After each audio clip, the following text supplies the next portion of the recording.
कहा जा रहा है कि बंगाल में भी योगी मॉडल, यूपी मॉडल लागू होगा, तो ये आप इसको कैसे देखते हैं? देखो ऐसा है, हाँ। कानून टूटेगा तो कानून अपना काम करेगा, और कानून के मामले में भारतीय जनता पार्टी की सरकार में सभी बराबर है, चाहे अपना पराया कोई नहीं है, छोटा बड़ा कोई नहीं। जो कानून तोड़ेगा कानून के तहत कड़ी कार्रवाई होगी। बुलडोजर भी ये चलेगा? आदरणीय मोदी जी का संदेश है। बुलडोजर भी चलेगा? देखिए, अगर आवश्यक हुआ, अगर कोई सरकारी जमीन पे बनाया है तो हम क्यों छोड़ेंगे? तो अगर कोई सड़क कब्जा करके बनाया है मकान, हम क्यों छोड़ेंगे? ये तो कानून सबके लिए बराबर है। तो ये जो योगी मॉडल है, ये जब सब जगह रेप्लिकेट होता है, सब जगह कॉपी किया जा रहा है, उसको कैसे देखते हैं? देखिए, मैं फिर स्पष्ट कर दूं, भारतीय जनता पार्टी की जब भी सरकार रही है, आप एक काम करो, कल्याण सिंह जी उत्तर प्रदेश में मुख्यमंत्री थे, अब उस समय का उठा के देखो, जीरो टॉलरेंस था। हर्षवर्धन जी बैठे हैं, कोई नहीं बचा। अगर कानून के सामने आया तो जरूर कानून के तहत कड़ी कार्रवाई हुई है। मतलब और उत्तर प्रदेश राज्य में, यानी कि योगी जी के समय में कोई नई बात योगी नहीं, जी के नेतृत्व में हम लोग बहुत अच्छा काम कर रहे हैं, और देश के सामने उत्तर प्रदेश को हमने एक बदली हुई छवि के रूप में प्रस्तुत किया है। योगी जी से पहले सरकारों का क्या हाल था? लोग बीमारू राज्य था, गुंडे बदमाश माफियाओं का कब्जा था, वन डिस्ट्रिक्ट वन माफिया था। आज माननीय मुख्यमंत्री जी के नेतृत्व में पूरी तरह से ऑर्गेनाइज क्रिमिनल समाप्त हो चुके। कोई भी हमारे पास संगठित माफिया गिरोह नहीं है। आपसी वैमनस्यता में जो घटनाएं होती हैं, उनमें भी हमने कड़ी कार्रवाई की है। आपके सारे नेताओं के साथ बड़े अच्छे संबंध है, जैसा कि हमने पहले भी कहा कि मतलब संबंधों में तो कोई आपके टक्कर का कोई हो ही नहीं सकता। लेकिन मैं जानना चाहता हूं कि माननीय मुख्यमंत्री जी से कैसे संबंध है? बहुत अच्छे हमारे नेता हैं। अच्छा, उनके नेतृत्व में हम सब काम कर रहे हैं। कभी बहुत ऐसी तस्वीर आती नहीं कि कभी घर गए, कभी मिले जुले? नहीं, हमेशा हम सबके पारिवारिक रिश्ते हैं।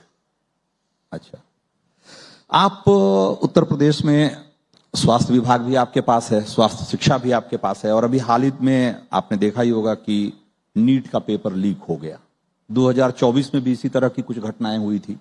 मतलब ये बार बार ऐसा हो रहा है। देखिए, मतलब एक स्टेट का सब्जेक्ट नहीं है ये। नहीं है, बिल्कुल नहीं है। फिर भी लेकिन हाँ, फिर भी मैं स्पष्ट कर दूं, हाँ, हमारी प्रतिबद्धता है कि हम युवाओं की प्रतिभा के साथ खिलवाड़ नहीं होने देंगे। जो भी दोषी होगा कड़ी कार्रवाई करेंगे। सरकार ये भी तो कर सकती थी, जानकारी के बाद लीपापोती कर सकती थी, लेकिन बिल्कुल नहीं। जो भी दोषी होगा कड़ी कार्रवाई नहीं। लेकिन उन लाखों बच्चों का क्या, जो जिन्होंने इतनी मेहनत की, इतने मेहनत से परीक्षा दी, जिनके एग्जाम अच्छे गए होंगे, देखिए, अब तो उनका अगला चांस पता नहीं कैसा होगा। अगर रिजल्ट घोषित हो जाता तो पाप होता।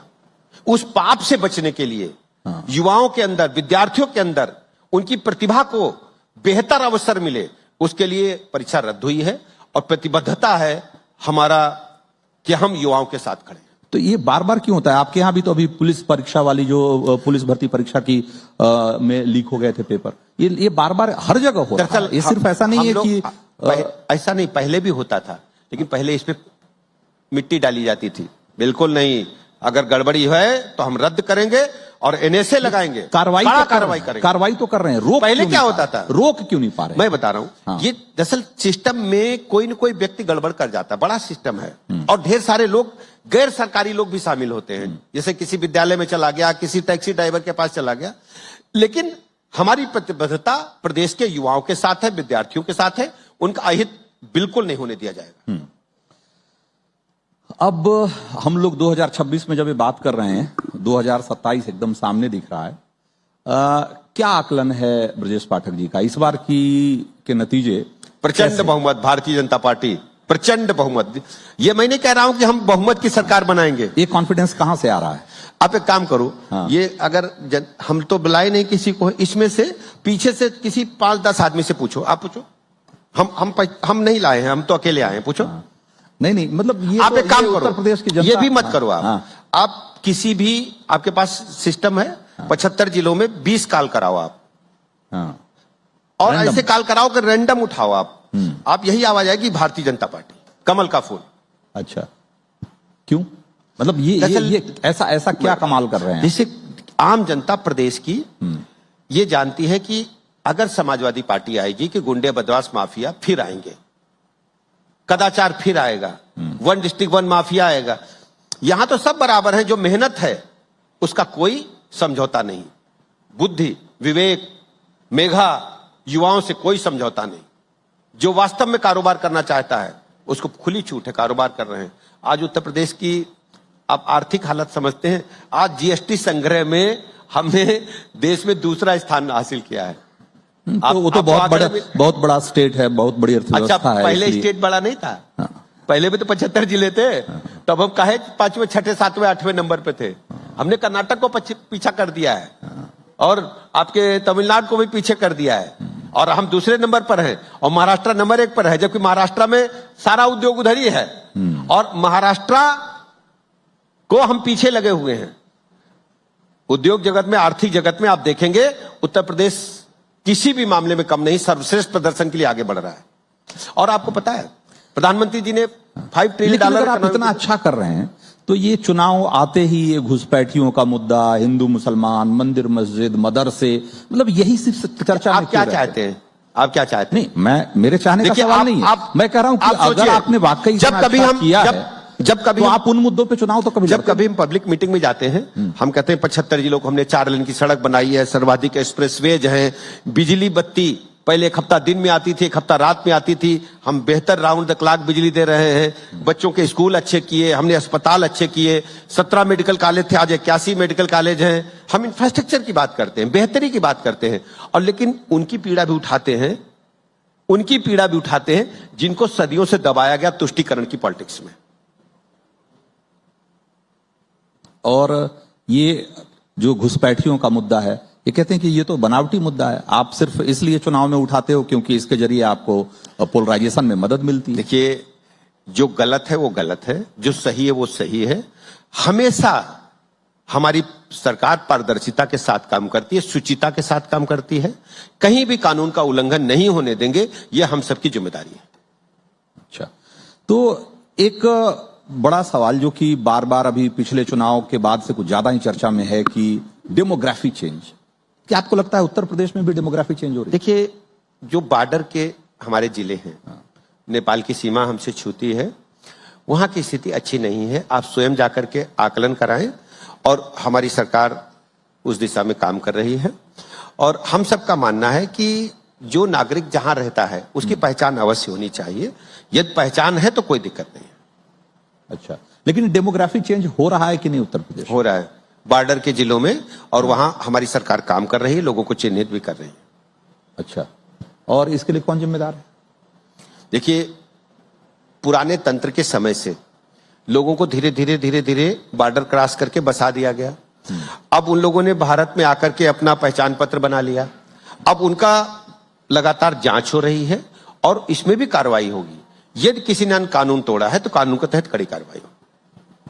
ब्रजेश पाठक कई बार कहते हैं कि भाई क्या अब्दुल सब्बिन दरी ही बिछाएगा जी, और आप मुसलमानों से अपील करते हैं खुले मैं कहता हूं कि भाई आप ये समाजवादी पार्टी का दामन छोड़ो, ये 2 टके की पार्टी रह जाएगी। नहीं, मैं एक बात कह रहा हूं, आप कह रहे हैं कि आप नया नेतृत्व चुनो, तो मतलब आप क्या चाहते हैं कि ओवैसी देखिए उनका नेता? मैं जहां तक मानता हूं, भारतीय राजनीति में एक नारा बहुत पुराना था, जितनी जिसकी संख्या भारी उसकी उतनी हिस्सेदारी। आप मानते हैं? लोकतंत्र तो ऐसे चलेगा। अब ये समझ नहीं आता, जिसका 20% वोट है वो पीछे वाली लाइन में खड़ा है, और 6% वाला आगे नेतृत्व कर रहा। इसको मैंने स्पष्ट, मैं जानना चाहता हूं कि जब आप ये कहते हैं कि नया नेतृत्व चुनो, तो आप क्या कहते हैं कि मुसलमानों को बीजेपी को चुनना चाहिए या ओवैसी को चुनना चाहिए? हर नागरिक का ये अपना अधिकार है कि किसको नेता मानता है, लेकिन लोकतांत्रिक व्यवस्था के तहत हम ये जरूर कहते हैं कि आप जरा पीछे मुड़ करके देखो, आजादी के बाद अब तक इतनी बड़ी आबादी के बावजूद आप कहां खड़े हो? तो नहीं, वो बात ठीक है, लेकिन जब आप ये कहते हैं कि भाई आप दरी बिछाने के काम में कब तक रहोगे, तो आप कहां उनको कुर्सी दे रहे हैं कि वो दरी न बिछाए? आप कुर्सी देते तो भाई वो दरी न बिछाते। आप देखिए, लोकतंत्र में कोई भी पार्टी जीत की गारंटी के साथ या जीत की सुनिश्चितता के साथ टिकट देती है। मानते हैं आप? मानते हैं?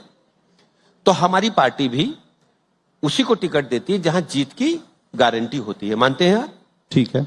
अब हमारे सरकार बन गई, हम बहुमत पा गए, हमारी योजनाएं आप देखो, हमने क्या कहीं कोई तुष्टीकरण की बात की है? हम अपनी कॉन्स्टिट्यूंसी में, इधर मेरी बात सुनिए भैया, मैं अपनी कॉन्स्टिट्यूंसी में गया अमीनाबाद में, तो जो लाभार्थी योजनाएं थी उनको सम्मानित करना था। 75% अल्पसंख्यक समाज के लोग थे। होटल इंडिया अमीनाबाद में आप उनके मैनेजर से पूछो, जो लाभार्थी थी वो चाहे उज्ज्वला गैस योजना हो, चाहे जनधन खाते हो, चाहे निःशुल्क राशन हो, चाहे आयुष्मान भारत कार्ड हो, 75% अल्पसंख्यक समाज के हमारे भाई बहन थे। हमने तो सबके गले में माला पहनाया। अब पता करिए फोटो। लेकिन आप आगे कुर्सी नहीं दे रहे, तो नेतृत्व नहीं दे रहे। लोकतंत्र में जब जीतेंगे, आप चाहते हैं कि वोट करें, लेकिन नेतृत्व नहीं दें। जब जीत के ही तो सरकार बनेगी। हम सरकार में नहीं आएंगे और बार बार कहते रहे कि हम आपकी मदद करेंगे, क्या मतलब निकलेगा? अच्छा, लोकतंत्र में व्यवस्था यह है कि हम सरकार में आएंगे तो लोगों की मदद कर पाएंगे। नहीं तो आप थोड़ा क्लियर कट और इस पे बताइए ना थोड़ा कि भाई अगर आप कहते हैं कि नया नेतृत्व चुने मुसलमान, तो कौन सा नेता आपके हिसाब से किसको चुनना चाहिए? मैं कैसे कह सकता हूं कि आपको जलेबी तो अच्छी लगेगी, पूरी अच्छी लगेगी? आप समाजवादी पार्टी को तो कह रहे हैं कि आपको जो अच्छा लगे वो चुनिए। मैं तो ये नहीं कहता हूं कि आप जलेबी ही खाओ, अच्छा, पूरी ही खाओ, नमकीन हलवा ही खाओ, जिसको उत्पम बोलते हैं, जो अच्छा लगे लो। अच्छा, ओवैसी को वोट देना चाहिए मुसलमानों को? मैं किसी को नेतृत्व तो थोपा नहीं जाता, नेतृत्व तो स्वतः उभर करके आता है। अच्छा, ठीक है। एक अब चूंकि समय कम है तो एक लेकिन आखिरी सवाल, बहुत महत्वपूर्ण सवाल है कि क्या वाकई पिछले चुनाव में जो लोग कह रहे हैं कि आप बीजेपी का प्रदर्शन इसलिए अच्छा नहीं रहा कि उस समय सरकार और संगठन में बड़ा मतभेद था, और अगर था तो क्या वो इस बार खत्म हो गया? केवल इंडी गठबंधन के लोगों ने गलत नैरेटिव जनता के समक्ष रखा, और सच्चाई जब जनता को पता चली तो कांग्रेस और समाजवादी पार्टी के दफ्तरों पर महिलाओं ने प्रदर्शन किया कि 8,000 रुपया कहां है। अब उसके भी फुटेज आपके पास है, आपके चैनल पे चला था। ये सब ढपोर संख हैं। ढपोर संख वाली कहानी सुने हैं ना? बिल्कुल बिल्कुल, जो सब कुछ दे देंगे। लेकिन जब दांव लगे तब ना, जनता समझ चुकी है ढपोर संख है, करे ना कुछ नहीं है। तो इस बार कोई दांव नहीं चलने वाला। एकदम समाजवादी पार्टी और इंडी गठबंधन कांग्रेस पूरी तरह से इनके दुकान का शटर गिर चुका है। प्रदेश के लोग भारतीय जनता पार्टी के साथ हैं, और भारतीय जनता पार्टी प्रदेश के एक एक व्यक्ति के हितों के साथ खड़ी है। ब्रजेश जी, आपने समय निकालकर हमारे साथ अपने विचार साझा किए, इसके लिए बहुत बहुत शुक्रिया। और आपसे बातचीत करना हमेशा ही बहुत आनंददायक होता है, और इस बार भी बहुत अच्छी बातचीत हुई। बहुत बहुत धन्यवाद, बहुत बहुत आभार आपका।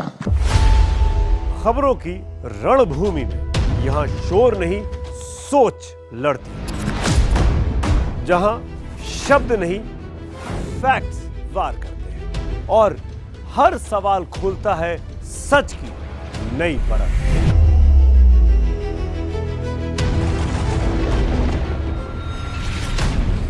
चक्रव्यूह आपके अपने सुमित अवस्थी के साथ सोमवार से शुक्रवार शाम 6:57 पर टाइम्स नाउ नव भारत पर।